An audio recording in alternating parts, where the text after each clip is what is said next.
I experimented with ChatGPT, but honestly, it just hallucinates. They were pulling things from Reddit. It was pulling things from Quora or blogs or chat forums. And I would reply back being like, hey, that's not actually correct. And ChatGPT would say, you're right, that's actually not correct. Or I would ask for a source and it would say, I actually don't know where that source is from, but here's some more information. So I started coming up with this idea, what if I just plugged in my own tax research database, plugged in all the forms that I'm actively using, sourced directly to the actual government websites, the tax code, everything necessary, regulations, treasury rulings, and put it into one little form that I can directly reference it and then see exactly where in the text it comes from. I'm Brannon Poe, and this is the Accountant's Flight Plan podcast, where you can enjoy engaging conversations about mergers and acquisitions and accounting practice management. Listen in on strategies to build a more fun and valuable accounting firm. Welcome to the Accountant's Flight Plan podcast. I have an interesting guest today. You're going to love Rachel Ferris. She's a CPA and is an award-winning accountant, recognized as one of America's top 200 CPAs and one of the top 40 under 40 accounting and tax professionals. Congratulations on that. Thank you. She's also the founder of her own tax advisory firm and TaxStackAI.com, which is a company that builds AI-powered tools to help small accounting firms modernize and scale.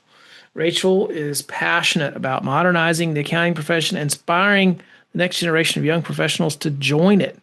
She's been featured on a variety of podcasts, webinars, and conferences where she speaks on tax law, the pipeline, and technology. And when you're not working, you like to cook, bake, do puzzles, and travel. Is that right? That is all correct. Big intro We're there. We're going to talk about travel because I love to travel as well. All right, we're going to just jump right in, Rachel. So you've built both a successful tax advisory firm and also an AI-powered platform, which is TaxStack AI. I want to get into what TaxStack AI is, but what inspired you to merge this, more traditional accounting expertise with tech, and how can other firms kind of start thinking this way? That's a super great question.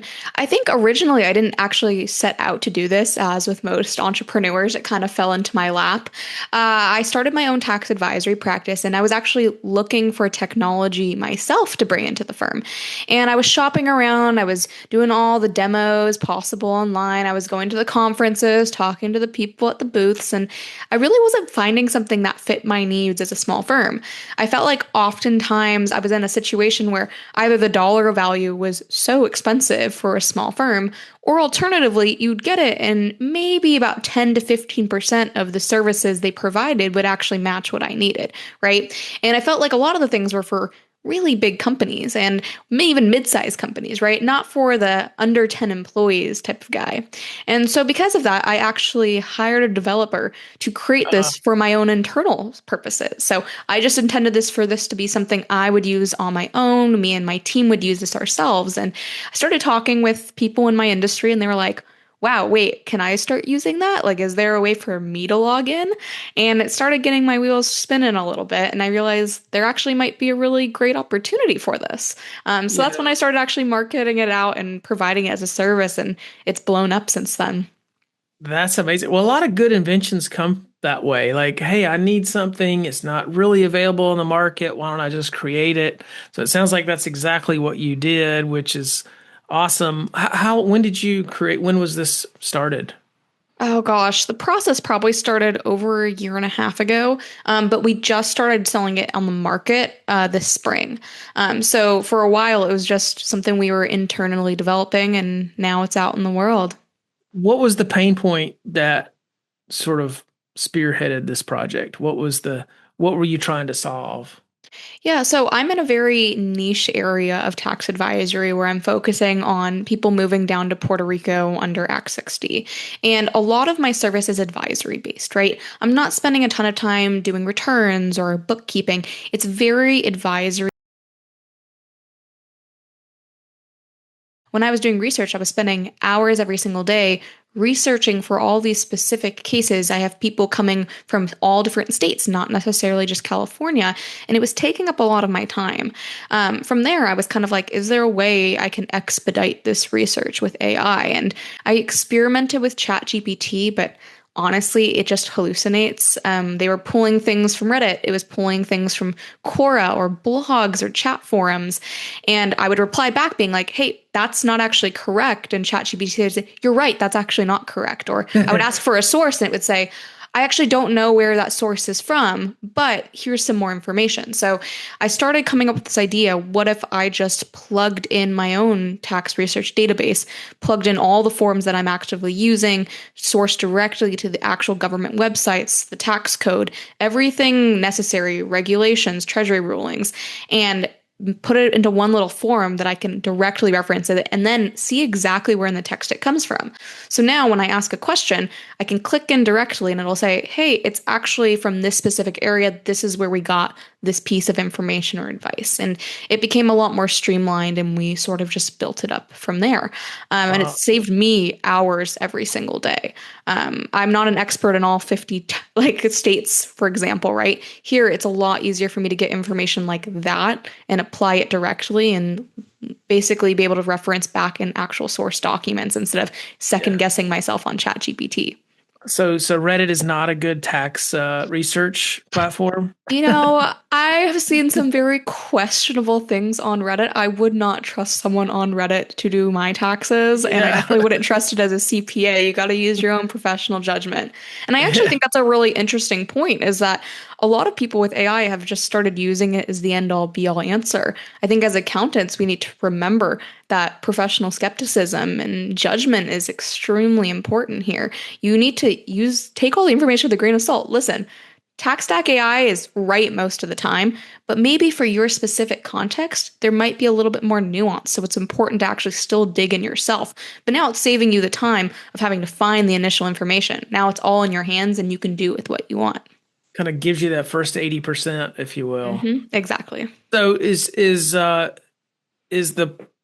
product able to do tax research in other areas, or is it focused on the Puerto Rico It's niche? all the US. It's While it does answer questions about Puerto Rico, which is why I originally built it, it is the entire United States.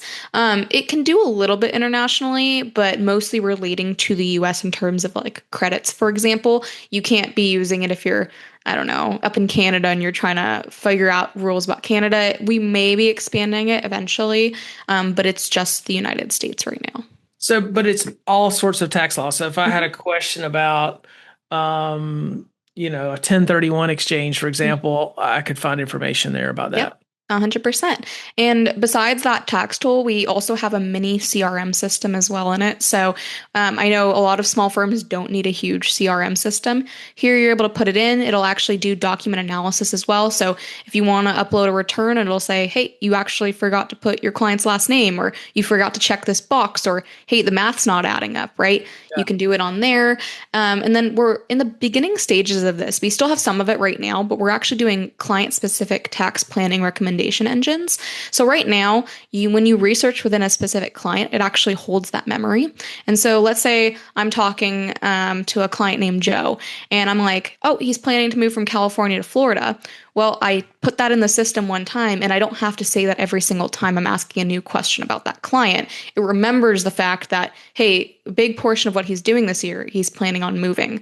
And so we have a preliminary tax planning recommendation engine, but we're stepping it up in the next few months where now it'll be proactive, right? It'll tell you, hey, have you thought about using the Augusta rule for their business? Or, hey, they're moving to Florida. You might actually want to look at taking advantage of certain energy credits or something like that. There's a lot of different parts to it. So very interesting. Fascinating. Wow. Well, congratulations on coming up with this idea and following through with it. Because a lot of people get ideas, they don't do anything with it. They just kind of like, well, I guess it doesn't exist, and they go on about their day. So that brings me to my next question is like, what sort of habits or strategies do you feel have helped you scale your career and get your business to be where it is? And you've obviously been successful with this. So yeah, what's the foundation of that? I think the first thing for me, and this isn't the key to success for everyone, but I'm a huge people person. Very outgoing. My friends and family always joke that I could talk to a brick wall if I wanted to. And I think I'm good about asking questions and really getting to know someone. I think some people are outgoing in the sense where they talk a lot about themselves, but they don't actually get to remember what the other person's about. And Mm. so I like to try to remember important things about people. So I follow up regularly. How's the dog? How are your kids? Oh, your daughter just started first grade. And you'd be surprised how much that personal interaction actually means to people. And that's actually opened up a lot of opportunities and networking for me. I Mm. think personal branding and build, it's more about who you know, right, than what you know a lot of the times. And as CPAs, I mean, you take the exam, you pass it, or you're an EA, you take the exam, you pass it. You have the what to know. Now you just need to supplement it with the who do you know, right? And so I think that's been really, really powerful for me. I reach out to people that I don't even think will reply to me. And sometimes they don't, sometimes they do. But you'd be surprised when you are genuine, vulnerable, and you reach out to someone, CEO of a big company, you say, I'd love to pick your brain on these topics. Let's go out for coffee or lunch. Maybe only 10% of them say yes. But if you're reaching out to a lot of people, that 10% could make a really big difference. And for me, it actually has. That's great. Yeah, I think I really like what you say about genuinely being curious about people and what's going on in their lives. And what I think that does is, for one thing, you're going to uncover information that you wouldn't have uncovered otherwise. And if you ask successful people very open-ended questions and you follow your curiosity, you're going to get some answers and maybe pointed down some roads that you hadn't thought about exploring. And that can take you all kinds of places. Is that, 100%. I yeah, fully agree. You don't have to just be talking with people in your industry or just people that are higher than you since you're always looking to kind of punch up, right? Talk to anyone that seems moderately interesting. Those people that I know people probably reach out to you on LinkedIn also that are like, I'd love to talk about your career and it's a college student. I still take those calls because I don't know where they're going to be 5, 10, 15 yeah, years from now. I don't know who they know. So it's not just about always leveraging things up for yourself, you also need to be providing benefit and actual value to someone else. You can't expect this to be a one-sided transaction. right. I totally agree with that as well. Well, great. That's it's clearly served you well. Um, Next question is, what do you think are the biggest opportunities and challenges for traditional firms in their, as we navigate this new AI, all the tools, um, what are the challenges with firms adopting these tools? Like, what are you seeing out there? Yeah, so I can touch on challenges first and we can go to opportunities after. I think the big challenge is one, finding AI that actually works for you. I think that AI is a huge buzzword right now. And I think what we're going to see in probably the next 5 years, very similar to kind of like the internet boom, the dot-com bubble, right? Is that you're going to Mhm. see people falling off. And I think there's a pressure right now to just adopt everything possible. Oh, you should be using AI for research. You should be using AI to automate things. You should be using AI for this and AI for that. I don't think AI is a one like solution, one size fits all model, right? Your firm needs to evaluate where you're excelling, where you need help, where you could grow, and it's very individualized. And I think that's one thing that we're seeing here is that people aren't thinking that way necessarily. They think that, okay, well, my this guy down the block is now automating a bunch of things. I should start automating. Well, maybe that's not the highest value for you, right? I Mm. think another big thing is balancing efficiency with a healthy, sustainable work environment too.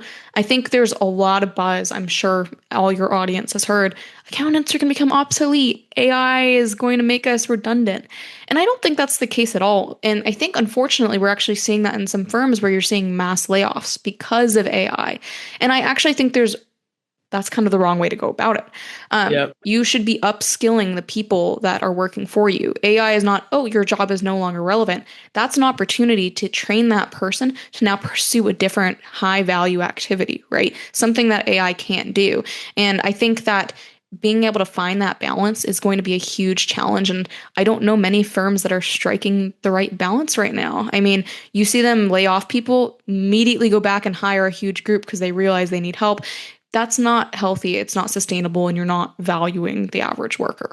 Yeah, I have an experience share on this recently. So, I'm involved with EO, which is Entrepreneurs Organization. I've been a member for quite some time, and we have a retreat once a year with my forum. And we went on this retreat, and we hired an AI expert to present, and he came and presented for 8 hours. And this was last spring of 2025. And we kind of all there's seven of us in the group, and we were like, wow, we probably should go home and figure out how to adopt AI in a meaningful way. And a couple of the guys really went after it. I mean, they tried to implement it in their businesses in so many ways. They connected their, different software stacks together and tried to, and my COO said, I think we should probably wait. I think this is a project we should postpone. And I'm really glad we did, because fast forward to now, those two that really went all in on all of those tools, they've abandoned them now because they realized like it's just too clunky. It didn't work well. It was actually less expensive to hire administrative help to do some of this work. Now, 5 years from now, it may not be the case, or 2 years from now, that might not be the case. But as of this year, that was their experience. And so I was glad that we didn't jump all in. And then what I've noticed too is like a lot of the big software companies like Intuit, like we use HubSpot for our CRM, they, are having their own AI internally, and that seems to be working better, Yeah. so I don't know. No, I appreciate you sharing that. And your story is a story that I've heard countless times from people. Again, you feel pressure, time to dive right in. Everyone's making it feel like you're not doing enough. When in reality, I think this is almost the time to take a little bit of a pause and adopt as you see necessary. And I'm not saying don't adopt at all, but I'm saying evaluate what's going to have the biggest impact for you first and bring it in there. It is so time consuming and exhausting to automatically start adding AI into every part of your company and having all that change at once. Start small, grow big, and figure out what works for you and what's able to actually grow with you. Right. Yeah. I think that is one of the benefits to kind of what you're saying with like Intuit or one of those that has AI built in. They're able to scale as you scale a little bit easier. When you're dealing with a smaller platform, maybe they can't always scale. Maybe they're not always going to match your needs. And then you're going to have to pivot and reintegrate and do all that all over again in a few years. And no one wants that. Yeah. So opportunities. Let's see. What do you see as the opportunities? I mean, everyone talks about this, but the ability to scale, and I don't want to say that just in terms of dollar amounts or just in terms of the number of clients you can take on, but I see this in terms of actually higher value tasks across the board. So if that does bring in more money or it does bring in more clients, that's great. But I almost recommend focusing on your existing client base to begin with. You already have people that are sold on you. Use that extra time now with them to maybe upsell, right? Maybe, hey, you haven't been focusing on, tax planning, or you haven't been focused on, something really important for them. Maybe, their kids are going off to school soon and you want to spend a little bit time there. Maybe you want to focus on financial aid a tiny bit or ways they can structure things. There's a lot going on that I think that accountants oftentimes get too bogged down with all the other work that they're not able to provide that additional value. And I think really good opportunity with AI is if it does free up that time, it's not just cutting employees. It's now, okay, what can those employees do so we can be a better, I guess, service provider? I heard this from, I believe it's Ed Kless, and he always talks about the transformation economy. And I actually very much believe in this as well, and the idea that we shouldn't be providing transactions and just services. We should be providing transformations for our clients and providing more than just what a regular CPA would do. Oh, I fill out a tax return once a year, right? Using AI to be able to assist with those kind of regular CPA tasks allows you to open up your service a lot more. I think there's also more room for experimentation as well. I think when you have more time freed up and you aren't doing all the menial everyday tasks, you actually do have the ability to check out something else that might be interesting for you. If you've always thought, if I just had the time in the day to do XYZ, this is the perfect time. And I don't know anyone that hasn't said that running a company, right? Everyone I know has said, well, if I just had a few more hours in the day, well, start marking down on a piece of paper what those few hours in a day would do for you and see where you can open it up. It doesn't necessarily even need to be within your business. Maybe you can just be a better family member. Maybe you can get back into fitness. Maybe you can use those hours for personal development or upskilling. There's so many different ways to think about it that are not just business focused that I think are great opportunities. Yeah. Or you can invest in your people and training them and Hmm. really giving them the leadership and the knowledge they need to step up. And 100%. I know we're the, going to touch on this a little bit later, but especially the pipeline, right? People are like, no young people want to join. No young people want to stay. They do their few years and they leave. So why would I invest in them? Right? yeah, Well, maybe you should start thinking about it the opposite way. What if you invested in them to begin with? What if that's the reason they're not staying? Is because you're not putting in the time to upskill them. You're not giving them high value work until 5 years into the company, right? This is a really great way. And I'm not saying young people shouldn't be doing any basic, original, entry level tasks. They should still be doing that, but maybe layer on a little bit more of, bigger ideas, high value impact, things that get them excited. And you'll also solve that problem for your firm with attrition. Do you need to roll out a price increase for your tax clients this year? Download our price increase letter template. It comes straight from our workshop, Accounting Practice Academy, and has been used by countless owners to increase their profitability without losing clients. Get your free copy today. I'm talking with more and more thought leaders about firm culture. And I believe one of the best things you can do for your culture is, have time spent with more senior leaders in the firm to really develop them, spend time developing those people. They want the challenges, they want to advance, they want more opportunity. And that's one of the best things you can do for your culture, which, like you said, it helps retain, but it doesn't only help retain, it helps attract new talent. Like, you get the culture right, then you can start attracting people. It's like gravity. It just works. It really does. It really does. And I think you see that where a lot more people stay at mid-tier and smaller firms longer than the big firms because I think they have a better mentorship and, coaching program. It's a lot more individualized because it's smaller. And because of that, I know people that stick around their mid-tier firms much longer than the people that do their 2 years in Big Four and jump. Yeah. Well, if you were to think about a 5-year time frame, we talked about 5 years, or maybe that's not the right time frame. Maybe you have a different thought about that. But what do you think will be the difference between firms that adopt AI and the ones that don't in the next period of time? I think those that adopt AI, there's going to be a lot of positives, right? I think at the very beginning, that's going to attract a certain type of client, and maybe they will see a better bottom line for a little while, right?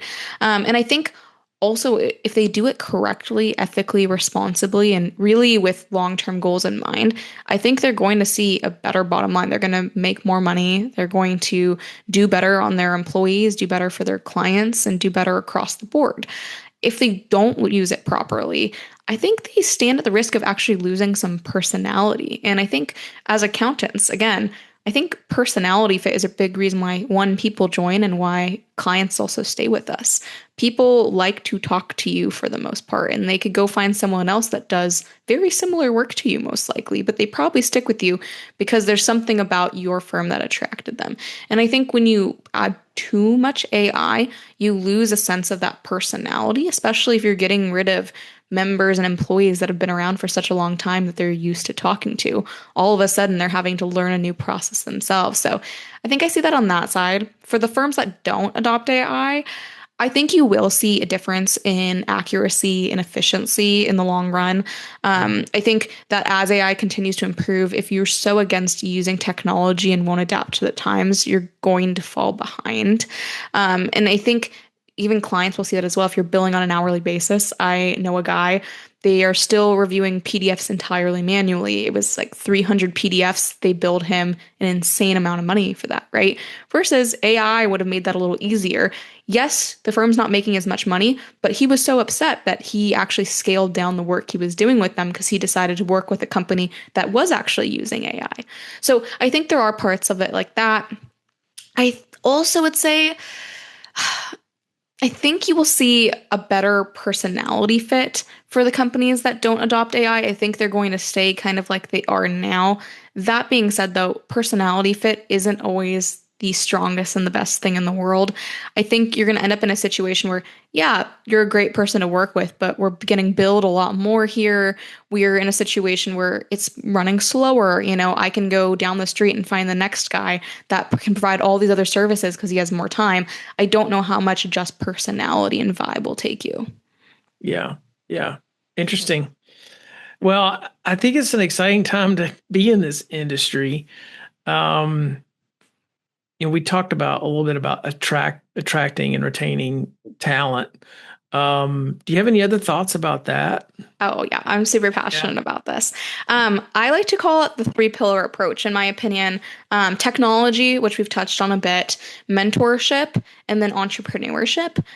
Technology, not necessarily just because they're not having to do all of the menial tasks that you have to do every single day, but also young people like to work in modern environments. They like to see that what they're using in their personal life is also being put to play in their work life. And so companies that are using technology, it makes it a lot more appealing. I also think mentorship is huge. We also touched on this super briefly, but I think we've ended up in the situation where mentorship hasn't really become actual mentorship. It's just performance reviews. So they think that a once quarterly meeting and, a score out of 5 for a bunch of different categories and a paragraph written about you constitutes mentorship. But mentorship goes far beyond that, in my opinion. It is very personal. And I don't think it necessarily needs to be just a match career wise. It should be a match for interpersonal things as well. We want mentors that actually want to mentor. And I think too many companies have adopted a mandatory mentorship program where it is part of that person's review as well.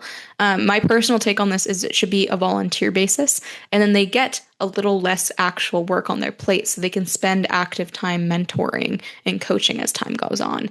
And that's huge. I mean, in an era where we are so technology focused, young people want personal connection more than you'd think. Like, you'd be surprised how many young people are actually really craving that human connection. And when they're not getting in the personal life and they're not getting it at work, where else are they getting it? And I think the third point here is entrepreneurship. And this one's a little bit more kind of out of pocket, I guess. And I'm not saying everyone should start their own business like I did, but it's fostering the entrepreneurial mindset, instilling ownership in people earlier on. Too often, young people don't have ownership in anything until essentially they hit manager. And if it is ownership, it's like over a single workbook or something like that.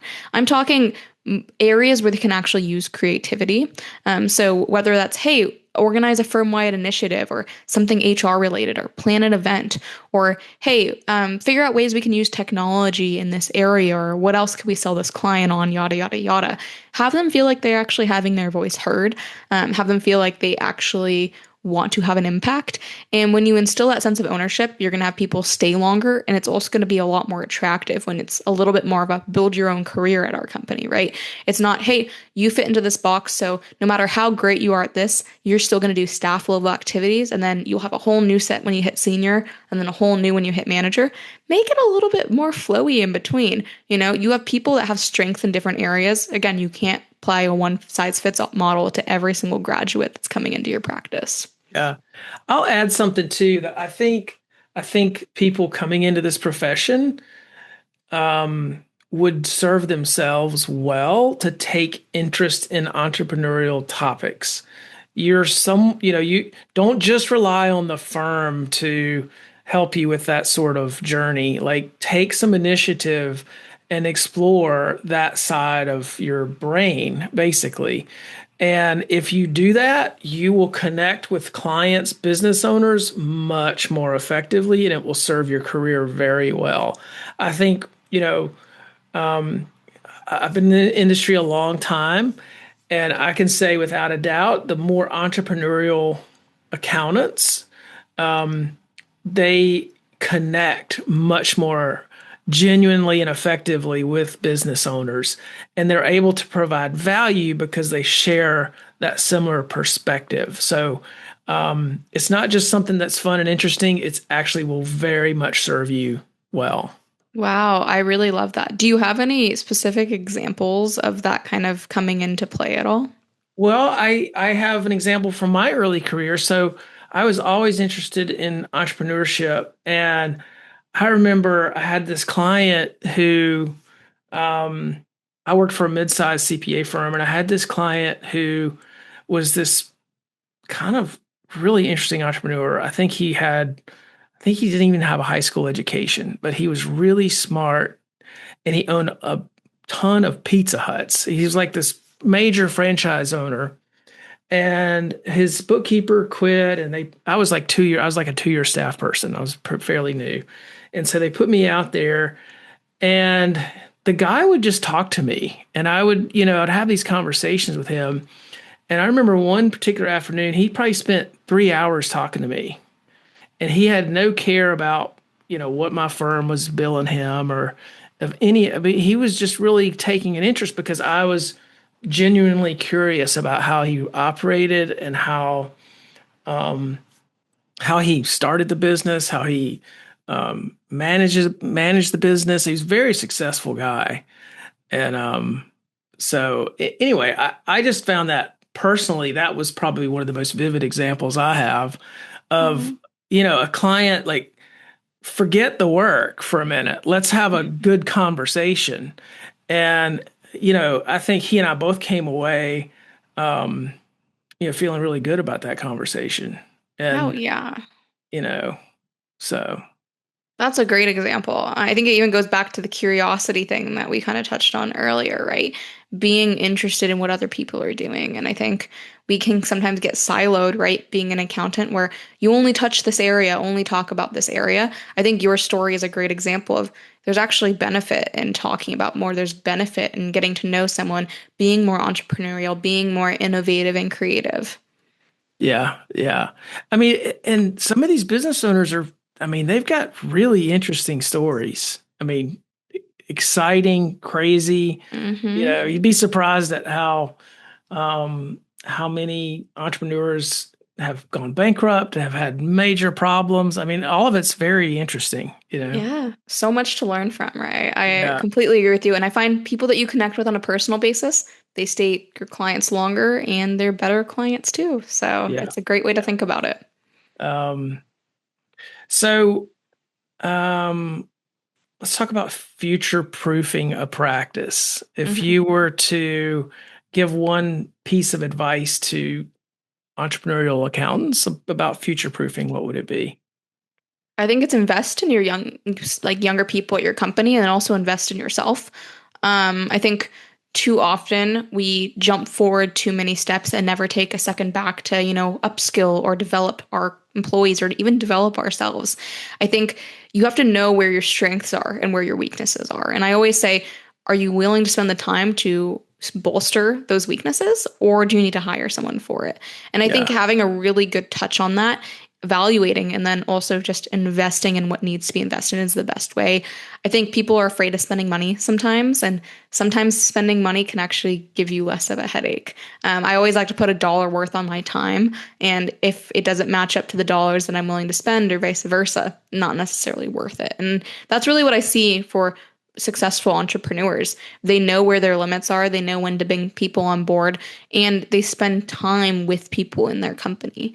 If you're a solo entrepreneur as well, that's spending time with yourself, even. And it sounds really silly, I know, but trust me, you don't know as much as you actually think you do. And when you're doing the same things day in and day out, it gets a little repetitive and you're not necessarily building. Spend that time, take a course on something, talk with someone about something you've never heard about, and you'll get new ideas coming in. It's not necessarily about knowing the tangible skills of, let's say you want to take a computer science class. It's not necessarily that you are going to now build your own website yourself, but it's knowing that and maybe it'll spark an idea for you. Maybe you'll find a niche from that. Maybe it'll allow you to have a conversation with someone that then becomes a client because you actually know a little something about computer science and that's appealing to them, right? It's so not linear. There's so many branches to every type of opportunity. So investment is absolutely key here. nice. All right, I'm gonna change the topic a little bit here. Gonna get into some kind of fun personal stuff. So you mentioned in your bio that you love traveling. Mhm. Um, how has travel impacted your worldview and by extension your career trajectory? Yeah, I mean, I think in so many different ways. I can touch on worldview first and then go into career.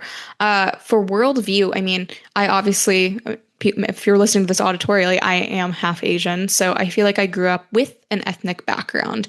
And because of that, I've always had a slightly different worldview than most people. But being able to travel and even seeing past that has made me realize all different ways to connect with people. Culturally, it's very different talking to someone from Japan than it might be talking to someone from the States. And even if you're not dealing with international clients or customers, you take that same mindset back to when you talk to people. No matter who you're talking to, there's a slightly different approach you're going to take to be able to kind of win them over. And I think that's a really big thing that's kind of influenced my mindset towards what the world really looks like and appreciating differences in others. I think in terms of career, not necessarily in the work I do, but the way that I've structured my lifestyle. I love traveling. So I wanted to have a career that really allowed me to travel and allowed me to have flexibility to see places. And I've been very lucky that my work takes me traveling for business, or I can work remotely and really go wherever I want and work from there. So my whole life, I've really known I wanted to be an entrepreneur because I wanted to work for myself. And I think when you have those goals in mind and you find something you love like I do, it really helps frame it out. A job that gives 14 days off a year doesn't really fit what I love to do in life. And so, because of that, it was a huge motivating factor for me to do my own thing and not stick it out a few more years at a bigger company. Yeah. Well, I've noticed the pattern that the firm owners who end up taking the most time to go and travel and be off and be unplugged from their businesses actually build way more successful businesses. 100%. No one wants a micromanager. No one wants someone that's on edge all the time. It's important to even show an example to your employees. It is okay to take time off. A lot of people don't feel comfortable. Oh, the partner never takes time off. The partner's working every night until 11 p.m. Is that the example you want to set? Is that the lifestyle that you want your employees to live? For me, it's not. So I like to show, you can live a life of indulgence and you can live a life where you're able to make your own time. And I've really adopted that with people that work for me as well. It's not a traditional 9 to 5, right? You can kind of choose your own hours as long as the work gets done. And I think more and more people should embrace that. A lot of other countries actually do that too. People take siestas, people take 3 hour lunches. Yeah. They get the work done, but they do it on their own time, and that's something I love. Yeah. Yeah, we see a difference even between like Canada and US. We serve a lot of Canadians and Hmm. and Americans as well, and there's definitely a little bit of a cultural difference around time off. Oh, it's huge. I mean, I'm half Canadian actually, so I have dual Oh, okay. citizenship, so it works out really well. But no, I completely see it with, my partner's Canadian and my family up there is Canadian, and even seeing the way they approach retirement, seeing the way they approach PTO. My partner doesn't take his laptop on vacation, right? That was Yeah. something I was so unfamiliar with. I was like, what? I take my laptop with me on vacation on the off chance I have to do something. He's like, no, that's not my job. Right. Yeah. And I think that's so different than the American mentality of like, you Yeah. always kind of need to be on. Yeah. We actually wrote a book called The Unplugged Vacation. So if anybody wants to check that out, it's a good way to unplug. All right. So I gave a book recommendation of my own book. I'm sorry. Do you have a book recommendation for our audience? Well, I definitely will need to check out your book. It sounds very interesting. But my favorite that I would like to recommend to people is How to Win Friends and Influence People by Dale Carnegie. It's been a lot of what I've talked about on here too. My dad actually made me read it when I was younger, and it has stuck with me since. I like to do almost a yearly refresh of kind of just skimming the main things. But That's it it. really has helped informed how I interact with people and business owners and just clients in general. I think anyone that wants to achieve success in any capacity should read it. It teaches you how to be a better person and how to get to know people. Even if you're not trying to run a business, even if you're not an accountant, it is very valuable to learn how to really interact with people and get people on your side and get people excited for you. Too It's many people struggle with that nowadays. So, it's timeless. When was that book written? It was probably written in the 40s or yeah, 50s. so long ago. But that is a great classic book. Thank you for recommending Yeah, that. fantastic. All right, last question. What has been the most memorable or outrageous experience of your career? Yeah, well, I love this question. So obviously I do a lot of work in Puerto Rico. So luckily for me, that means I go down to Puerto Rico quite often. And on one of these occasions, the resort that I stay at has a bunch of events, and it's always, people coming on their golf carts or fancy cars, and there's catered dinner and things like that. So I was at this one event, and I turn around, and Brock Pierce is right there. And if you're not familiar with who Brock Pierce is, he is a billionaire crypto investor. And I was like, wow. And I think he was also a child actor. But I was like, wow, that's so crazy. And I looked to the side of him, and Justin Trudeau's brother is standing next to him, and they're having a conversation. So, me being me, I can talk to anyone. I just walked up and introduced myself. I was like, hi, I'm Rachel. Like, I handled this. So nice to meet you. And we talked for 2+ hours through this conversation. Different celebrities, hedge fund managers, huge names in private equity were walking in and out of the conversation too. And it was such a surreal experience, very outrageous. I never would have thought, if you had asked me a few years prior to this, if that would ever happen to me, I would have placed $0, no bet on it. But being in that moment really made me reflect, like, wow, this is insane that this is what life looks like for some people. And it was cool to be able to kind of, rub shoulders with everyone around me and just see what real success looks like. You had people with bodyguards there. Like, that is so crazy to me. That's not something I see in regular day-to-day life, Yeah. Wow. That is so cool. Well, Rachel, this has been just a great conversation. I'm sure our listeners have not only learned something, but just had a good, enjoyable time listening to this. So thank you for joining us. If someone wants to reach out to you, what's the best way to do that? What's the best way to? Yeah, so 2 different ways. If you're interested in anything tax stack AI related, feel free to go to taxstackai.com. We do free demos, and we'll also do a free 14-day trial. For those of you listening, if you do want to get an extra month free, just use the promo code COURSEFREE, and you'll get an extra free month just for listening to this podcast. If you are interested in the Puerto Rico side of things, or just want to ask me questions, head to rachelferriscpa.com. I have a contact form on there and a lot of information. I reply back to all individual emails myself, or you can just connect with me on LinkedIn. I'm very responsive. So look forward to hearing from some of you. Awesome. Thank you again, Rachel. Of course. Thank you. Thanks for listening to the Accountant's Flight Plan podcast. You can keep the momentum going by subscribing and sharing your thoughts with us. Visit our website at poegroupadvisors.com for more resources, and tune in next time for more exciting conversations like this one. This podcast was produced and edited by Liesl Epps of Poe Group Advisors. Thanks for listening.